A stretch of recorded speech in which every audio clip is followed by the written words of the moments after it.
Monsieur Abderrabo est photographe de guerre. Il a couvert des conflits au Liban, en Syrie et en Libye. Interviewé par Alain Devalpau aux premières assises internationales du journalisme à Tunis, il raconte que le métier de photographe est dangereux.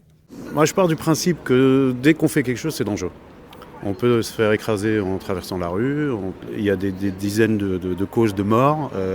Statistiquement, on va dire, j'ai beaucoup plus de risques en conduisant une voiture sur une autoroute en France qu'en étant photographe, reporter, si on regarde le nombre de morts sur l'année, quoi. Alors bien sûr, c'est un métier dangereux, c'est un métier qui tue, mais si on est prudent, si on fait, il y a des procédures à faire ou à ne pas faire surtout, permettre de le mener à bien et rentrer chez soi tranquillement. Je dis toujours aux jeunes que j'ai eu parfois formés, il n'y a aucune photo qui mérite de ne plus rentrer chez soi, il n'y a aucune photo qui mérite de se retrouver dans une chaise roulante, etc. C'est peut-être antinomique avec le slogan qui dirait que la photo est plus importante que tout. C'est pas vrai, c'est sa propre sécurité qui est plus importante que tout.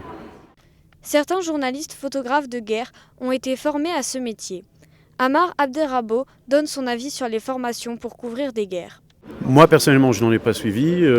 J'ai des collègues, souvent dans des grandes agences ou dans des grandes chaînes de télévision. Il y a des très gros budgets pour ça. Moi, je suis freelance, donc c'est toujours un peu... on réfléchit à chaque centime qu'on va dépenser. Mais les grandes de télé, par exemple, payent des stages parfois extrêmement chers, à 3 ou 5 000 euros, pour leurs journalistes qui se rendent en zone de guerre. Alors, ces stages sont parfois très instructifs, on apprend beaucoup de choses.